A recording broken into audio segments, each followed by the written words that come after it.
સ્વાગત છે દોસ્તો ઇન્ડિયન પોટરીમાં।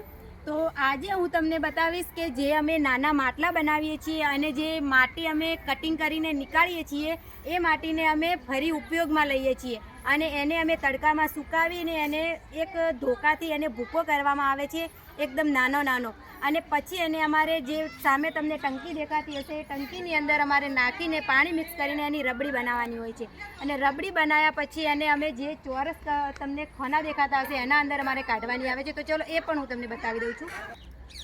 તો આ રીતે કટિંગ કરેલા જે મેં તમને પહેલાં કીધું હતું કે જે અમે કટિંગ કરીએ છીએ માટલાને, તો આ કટિંગ કરેલા ભાગ છે એને અમારે આ રીતે એક ધોકાથી એકદમ એને નાની ભૂકો બનાવવાની છે।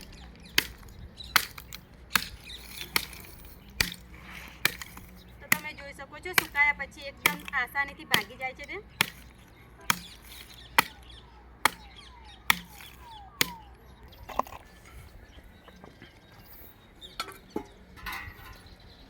તો જે આપણે નાની કરી હતી માટી એને આપણે પેલી ટંકીની અંદર નાખવાની છે।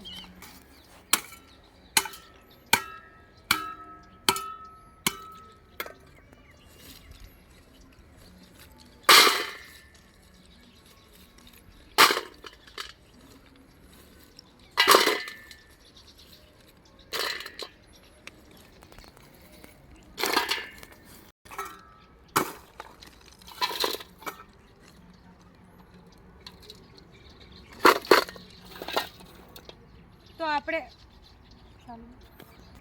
અમે ટંકીમાં નાખવા જઈ રહ્યા છીએ અત્યારે।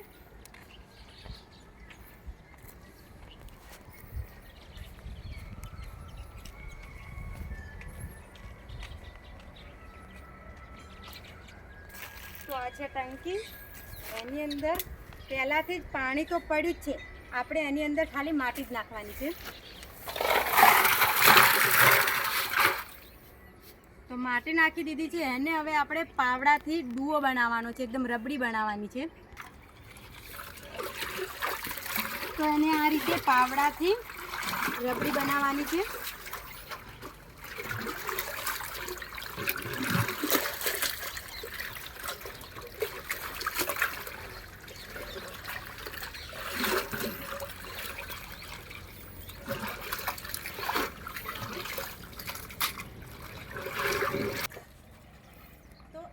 રબડી બનાવીને પછી તેને આ રીતે કાઢવામાં આવે છે ચારણીની મદદથી ગળીને, કે તેની અંદર કોઈ કચરો કે કાંકર કે કશું આવે નહીં। તો તમે જોઈ શકો છો જે આજની રબડી છે અને તમને હું કાલની પણ રબડી જે અમે કાલ માટી જે રબડી બનાવી હતી એ પણ હું તમને બતાવું છું, જે કઠણ થઈ ગયેલી છે। તો તમે આ બાજુ આવીને થોડા અમને બતાવી દો।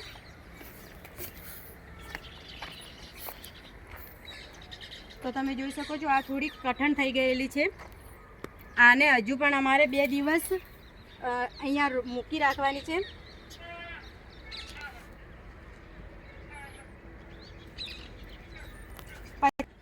તો 2 દિવસ પછી અમારે આ માટી બહાર કાઢીને એને 1 દિવસ બહાર પણ પડી રાખવાની આવે છે ને એના પછી જે કઠણ થઈ જાય એના પછી અમારે મશીનની અંદર એને જે પીંડો બનાવવામાં આવે છે મશીનની અંદર બને છે, પછી એનું માટલું તૈયાર થાય છે। તો તમને આ વિડીયો કેવો લાગ્યો? જો દોસ્તો વિડીયો પસંદ આવ્યો હોય તો લાઇક, સબસ્ક્રાઈબ અને શેર કરી દેજો। ફરી મળીશું આપણે નવા વિડીયોમાં।